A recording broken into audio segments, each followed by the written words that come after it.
Now that I'm in control of my own mind and ultimately my free will, I'm telling everything that I witnessed and saw and heard and photographically recorded behind the scenes of this New World Order effort.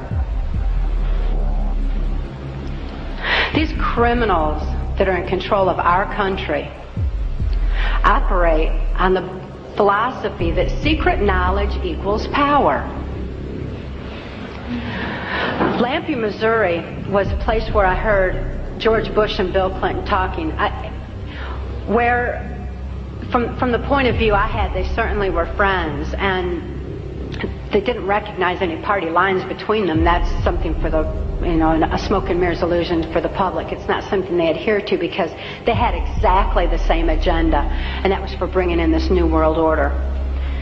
For as intelligent as these perpetrators are, they're limited in their thinking by their own immorality.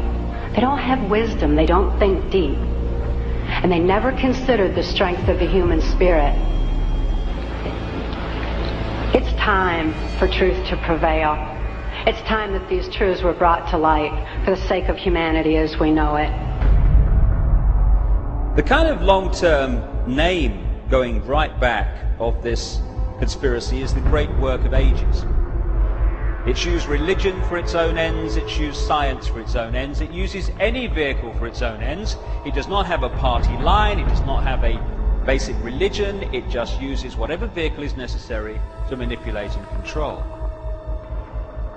What the New World Order means is the creation of one world government to which all nation states would be subordinate, one world central bank, one world currency that wouldn't be physical money, it would be credit,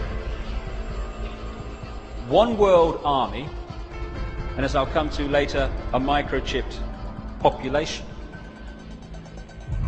I think that we are living in a country today which is being manipulated, exploited, and maneuvered into something that the politicians are now calling a New World Order, which is in point of fact the same identical words that Adolf Hitler used in his public speeches when he began to talk about how the superior race was going to lead the world in the new age to a new world order, a new order based on a supreme rulership of the masses by an Aryan super race. And this is the same words that the President of the United States, congressmen, and all of the so-called elite in this country are using, the same Nazi terms. There are some very evil people who are at the reins of government in this country, and unless and until somebody starts reading the symbols and understanding where this stuff comes from, we're heading for another Nazi Germany. This is a situation that has been going on for a long, long time. People such as George Washington, Andrew Jackson, Abraham Lincoln, Mr. Ford from the Ford Motor Company, Charles Lindbergh, John Kennedy, Barry Goldwater, all were very clear about the dangers of globalism and the New World Order. It does seem that they're both owned by the same interests, and really the difference between Republican and Democrat appears to be almost purely cosmetic.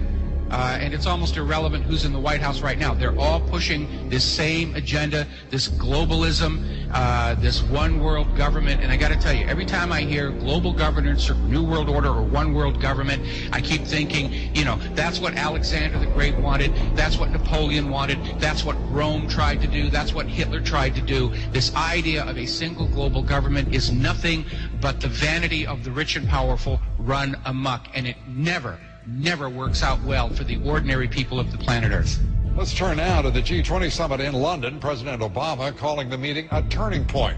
And the summit's host, British Prime Minister Gordon Brown, said he sees the emergence of a new world order. It took 15 years for the world to come together to rebuild and renew our economies. This time, I think people will agree that it is different. We will not hesitate, as long as people are losing their jobs and their homes, to make the difference that we can by improving their prosperity. Today's decisions, of course, will not immediately solve the crisis, but we have begun the process by which it will be solved.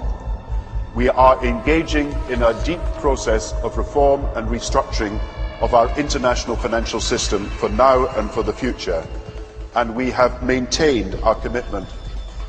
I think a new world order is emerging, and with it the foundations of a new and progressive era of international cooperation. We have resolved that from today we will together manage the process of globalization. Well, there's no question is that Obama is a perfect Trojan horse for these people. He is the most charismatic, he's the most articulate, he's just awesome. He was the perfect pick by the Illuminati to carry their water. And that just makes the game a lot more interesting, and it makes it a lot more dangerous, because if Brother McCain had gotten elected, it would have been easy to pick him apart. And I agree with Alex, at this time, we need to set our priorities, and we need to stay focused, and we need to keep on track of what's really important, because survival is what it's all about right now. Well, you've heard the information and possibly read it in The Biggest Secret at greater length also. The question is, what are we going to do about it? That's entirely up to you as an individual and me as an individual. As someone once said, what you think of me is none of my business, and it's not. This is just information, make of it what you will.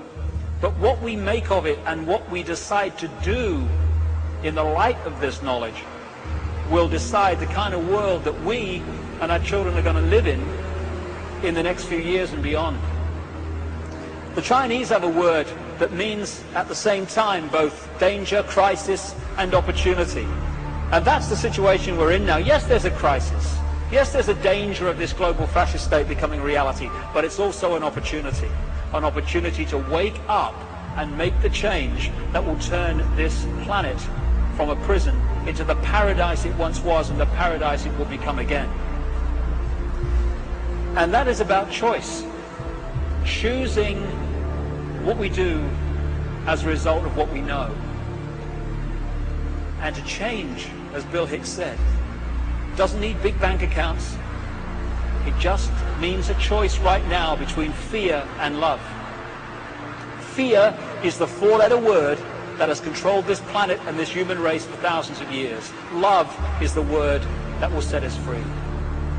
And that's the choice we face now. And the world that those two choices will create will be so different as to be unexplainable, the chasm between the two, a prison or a paradise.